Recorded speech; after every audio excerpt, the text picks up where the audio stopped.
Passando 1% do nosso tempo com Deus, hoje nós podemos comemorar de novo, porque ultrapassamos a marca dos 100 dias. Hoje, dia 101. Muito bom, né? E Deus tem uma pergunta importante para nos fazer hoje. Será que você está disposto a deixar Deus dominar no seu lugar? Juízes capítulo 6. Os filhos de Israel fizeram o que era mal aos olhos do Senhor. E por isso o Senhor os entregou nas mãos dos midianitas durante 7 anos. Os midianitas prevaleceram contra Israel. E por causa dos midianitas, os filhos de Israel fizeram para si as covas que estão nos montes, as cavernas e as fortificações.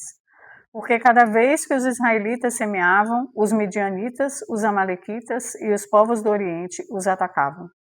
Acampavam em Israel, destruindo os produtos da terra até a vizinhança de Gaza, e não deixavam em Israel sustento algum, nem ovelhas, nem bois, nem jumentos.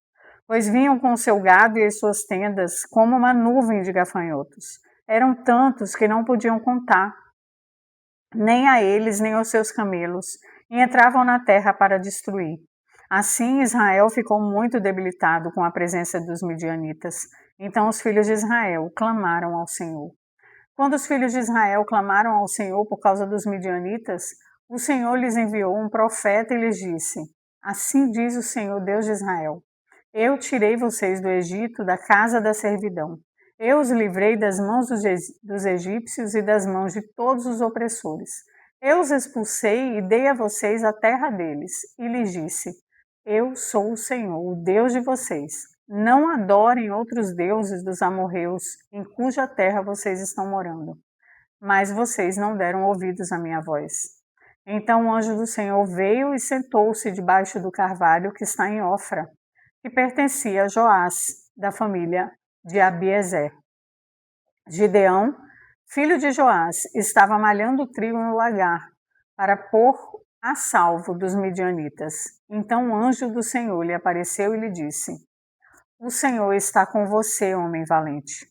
Gideão respondeu: Ah, meu Senhor, se o Senhor está conosco, por que nos aconteceu tudo isso? E onde estão todas as suas maravilhas que os nossos pais nos contaram? Eles disseram: O Senhor nos tirou do Egito, porém agora o Senhor nos abandonou e nos entregou nas mãos dos midianitas. Então o Senhor se virou para Gideão e disse: Vá nessa força que você tem e livre Israel das mãos dos midianitas. Não é verdade que eu estou enviando você? Gideão respondeu: Ah, meu Senhor, como livrarei Israel? Eis que a minha família é a mais pobre em Manassés, e eu sou o menor da casa do meu pai. Mas o Senhor disse: Já que eu estou ao seu lado, você derrotará os midianitas, como se fossem um só homem. Gideão respondeu: Se de fato encontrei favor aos teus olhos, dá-me um sinal de que és tu, Senhor, que estás falando comigo. Peço que não te afastes daqui até que eu volte. Traga minha oferta e a coloque diante de ti. Ele respondeu: Eu esperarei até que você volte. Gideão entrou em casa, preparou um cabrito e fez pães sem fermento com 20 litros de farinha. Pôs a carne num cesto e o caldo numa panela. Depois trouxe tudo até debaixo do carvalho e entregou ao anjo. Porém o anjo de Deus lhe disse: Pegue a carne e os pães sem fermento e coloque-os nesta rocha. Depois derrame o caldo em cima. Foi o que Gideão fez. Então o anjo do Senhor estendeu a ponta do cajado que trazia na mão e tocou a carne e os pães sem fermento. Saiu fogo da rocha e queimou a carne e os pães. E o anjo do Senhor desapareceu da presença dele. Quando Gideão viu que era o anjo do Senhor, ele disse: Ai de mim, Senhor Deus, pois vi o anjo do Senhor face a face. Mas o Senhor lhe disse: Que a paz esteja com você. Não tenha medo, você não morrerá. Então Gideão edificou ali um altar ao Senhor e lhe deu o nome de O Senhor é Paz. Até o dia de hoje, este altar está em Ofra e pertence à família de Abiezer. Naquela mesma noite, o Senhor disse a Simeão: Leve o touro que pertence a seu pai, a saber, o segundo touro de 7 anos, e derrube o altar de Baal, que é do seu pai, e corte o poste da deusa Azerá, que está junto do altar. No alto desse lugar fortificado, faça para o Senhor seu Deus um altar em camadas de pedra. Depois, pegue o segundo touro e ofereça-o em holocausto com a lenha do poste da deusa Azerá, que você irá cortar. Então Gideão levou 10 homens dos seus servos e fez como o Senhor lhe havia falado. Mas porque teve medo da casa do seu pai e dos homens daquela cidade, não fez de dia, mas de noite. De madrugada, quando os homens daquela cidade se levantaram, eis que o altar de Baal estava derrubado e o poste da deusa Azerá, que estava junto dele, cortado. E o referido segundo touro tinha sido oferecido no altar que havia sido edificado. E diziam uns aos outros: quem fez isso? E perguntando e inquirindo, disseram: quem fez isso foi Gideão, filho de Joás. Então os homens daquela cidade disseram a Joás: traga o seu filho para fora para que seja morto, pois derrubou o altar de Baal e cortou o poste da deusa Azerá, que estava junto dele. Porém, Joás disse a todos os que puseram contra ele: vocês querem defender a causa de Baal? Vocês querem livrá-lo? Quem defender a causa dele será morto ainda esta manhã. Se ele é Deus, que defenda a si mesmo. Afinal, derrubaram o seu altar. Naquele dia, Gideão passou a ser chamado de Jerubaal, porque foi dito: que Baal defenda a sua casa contra ele, pois foi ele que derrubou o seu altar. Todos os midianitas, amalequitas e os povos do Oriente se ajuntaram, passaram o Jordão e acamparam no vale de Jezreel. Então o Espírito do Senhor revestiu Gideão, que fez soar o alarme, convocando os homens da família de Abiézer a segui-lo. Enviou mensageiros por toda a tribo de Manassés, que também foi convocada a segui-lo. Enviou ainda mensageiros de Azer, a Zebulon e a Naphtali, que foram se encontrar com ele. Então Gideão se dirigiu a Deus, dizendo: se realmente queres livrar Israel por minha mão, como disseste, eis que eu porei uma porção de lã na eira. Se o orvalho estiver somente nela e a terra ao redor estiver seca, então saberei que irás livrar Israel por meio de mim, como disseste. E assim aconteceu. No outro dia, Gideão se levantou de madrugada e, apertando a lã do orvalho que havia nela, espremeu uma taça cheia de água. Gideão se dirigiu a Deus mais uma vez, dizendo: não se acenda contra mim a tua ira, se eu falar somente mais esta vez.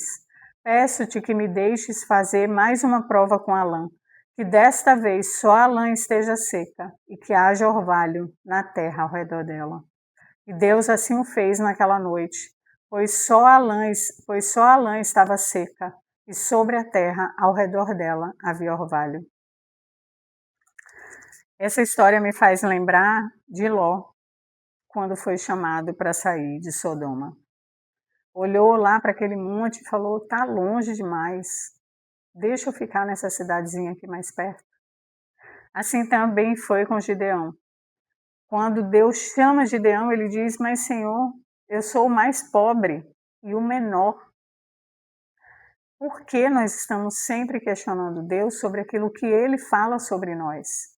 Talvez esse seja o maior desafio da nossa vida, conseguir nos enxergar como Deus nos vê. Será que você pode parar um pouquinho para pensar nisso? Deus fez você à sua imagem e semelhança. Deus ama você incondicionalmente. Qual será o tamanho do seu valor para Deus? Se conseguirmos nos ver como Deus nos vê, tudo vai mudar. Capítulo 7. Então Jerubaal, isto é, Gideão, se levantou de madrugada, e todo o povo que com ele estava, e acamparam junto à fonte de Arode, de maneira que o arraial dos midianitas ficava ao norte deles, no vale, perto do monte Moré. O Senhor disse a Gideão: é demais o povo que está com você, para eu entregar os midianitas nas suas mãos. Israel poderia se gloriar contra mim, dizendo: a minha própria mão me livrou.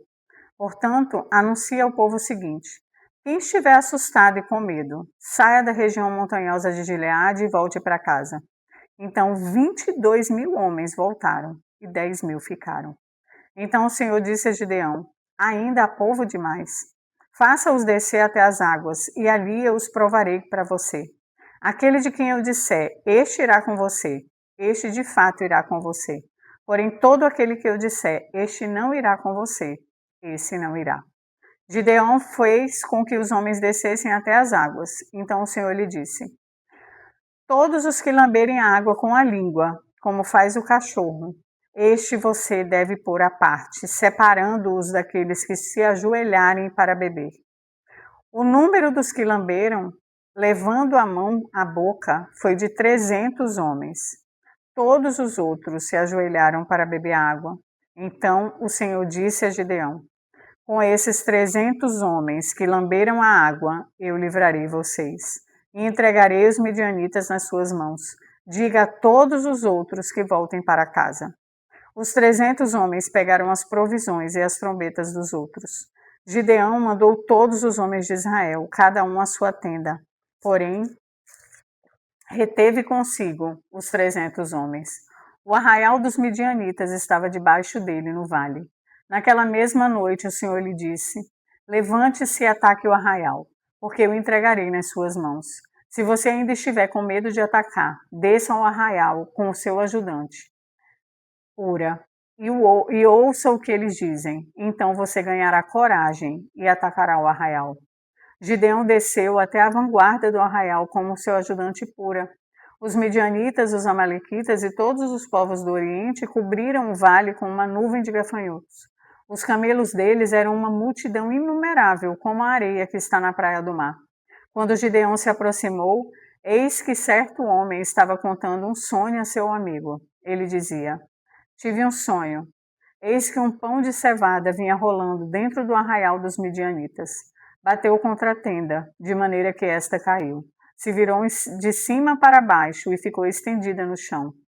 O amigo respondeu: isso não é outra coisa, a não ser a espada de Gideão, filho de Joás, homem israelita. Deus entregou nas mãos dele os midianitas e todo este arraial. Quando Gideão ouviu o relato desse sonho e o seu significado, adorou a Deus. Voltou para o arraial de Israel e disse: levantem-se, porque o Senhor entregou o arraial dos midianitas nas mãos de vocês.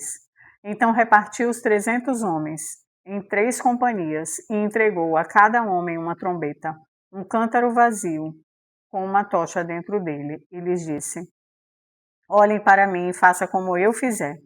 Quando eu chegar às imediações do arraial, assim como eu fizer, façam vocês também.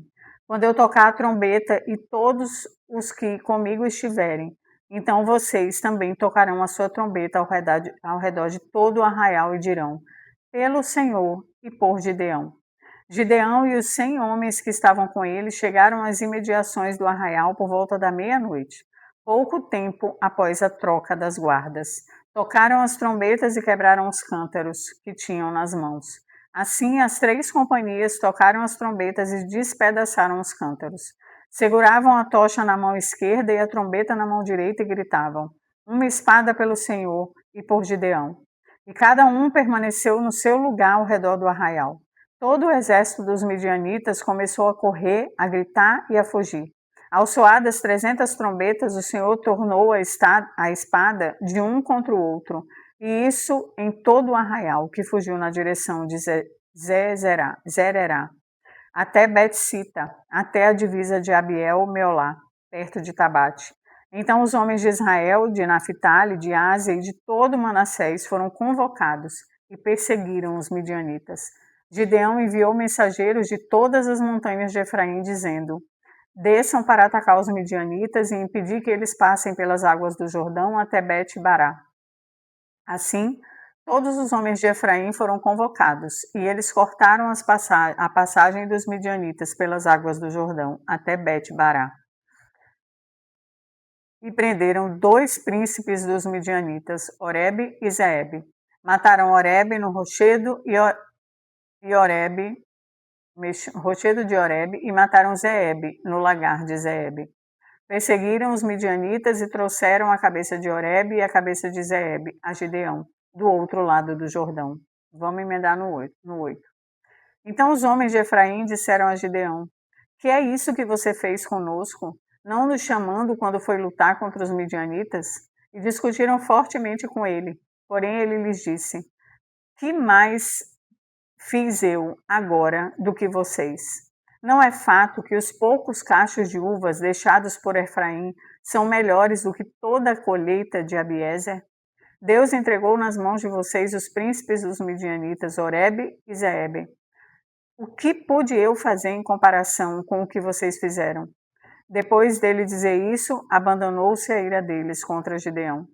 Quando Gideão chegou ao Jordão, passou com os 300 homens que com ele estavam, cansados, mas ainda perseguindo os inimigos, e disse aos homens de Sucote: Por favor, deem alguns pães para esses homens que me seguem, pois estão cansados, e eu vou ao encalço de Zeba e Salmuna, rei dos midianitas.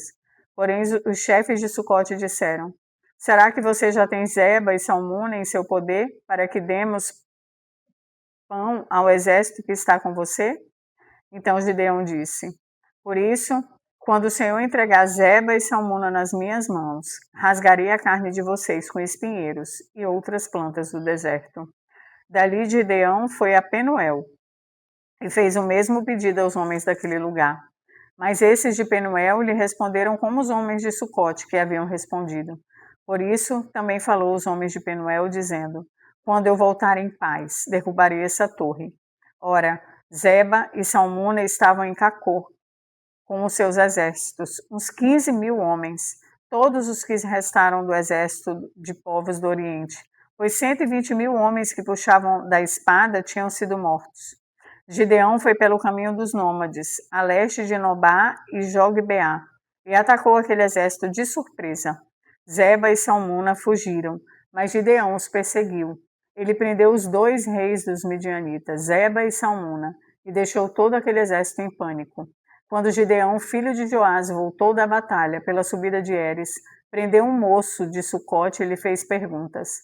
E o moço deu por escrito o nome dos chefes e anciãos de Sucote, 77 homens.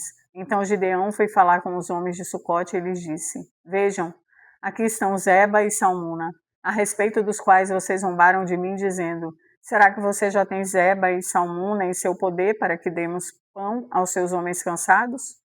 E prendeu os anciãos da cidade. Pegou espinheiros e outras plantas do deserto, e com eles deu severa lição aos homens de Sucote. Derrubou a torre de Penuel e matou os homens da cidade. Depois perguntou a Zeba e a Salmuna: Como eram os homens que você mataram em Tabor? E eles responderam: Como você, assim eram eles. Cada um se parecia com o filho de rei. Gideão disse: Eram meus irmãos, filho de minha mãe. Tão certo como vive o Senhor, se vocês os tivessem deixado com vida, eu não mataria vocês.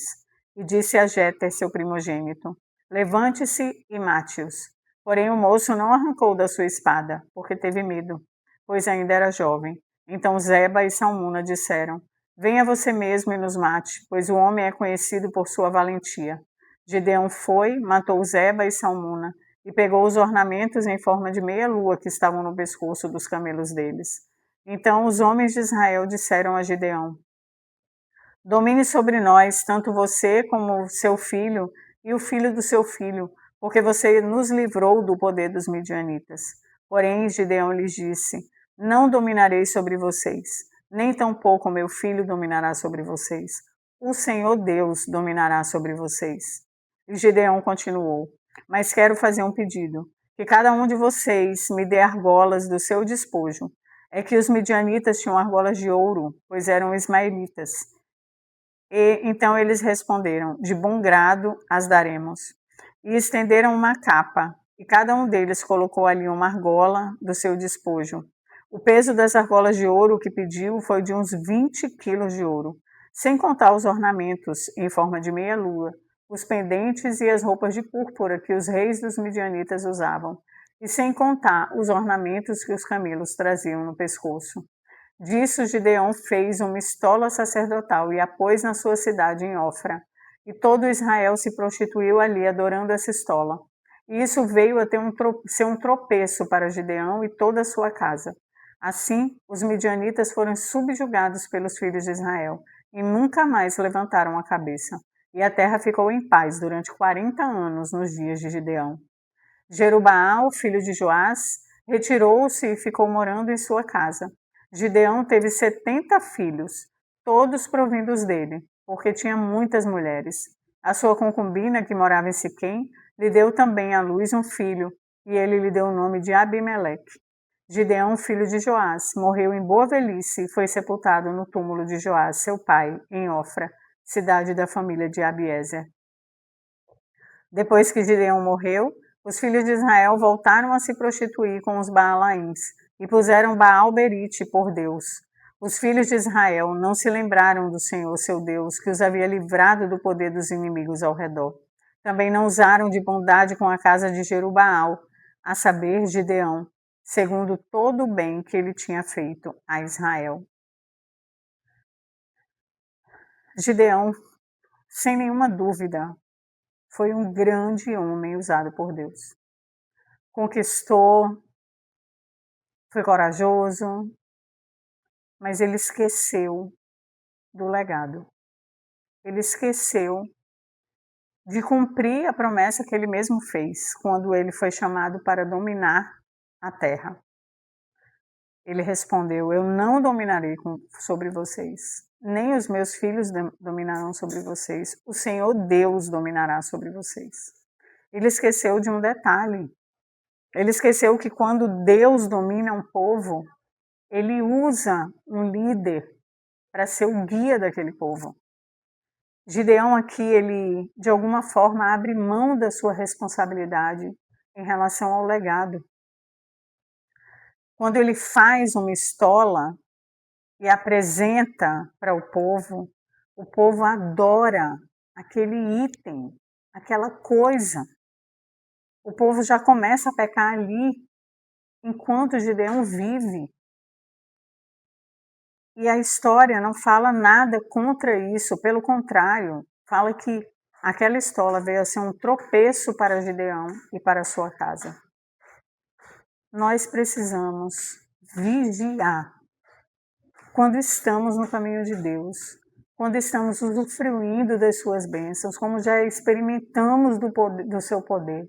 Precisamos vigiar para não sermos encantados pela vitória, pela facilidade, pelo tempo de conforto, porque quando nos formos, pode ir tudo por água abaixo, e não é isso que queremos. Queremos a bênção por 1000 gerações, conforme promete a palavra. Por isso precisamos ser esse instrumento de Deus para passar para as próximas gerações e deixar o nosso legado. Porque daqui para frente você vai ver quanta destruição por causa deste pequeno detalhe que faltou. Gideão morreu em boa velhice. Mas depois que ele se foi, a destruição caiu sobre aquele povo.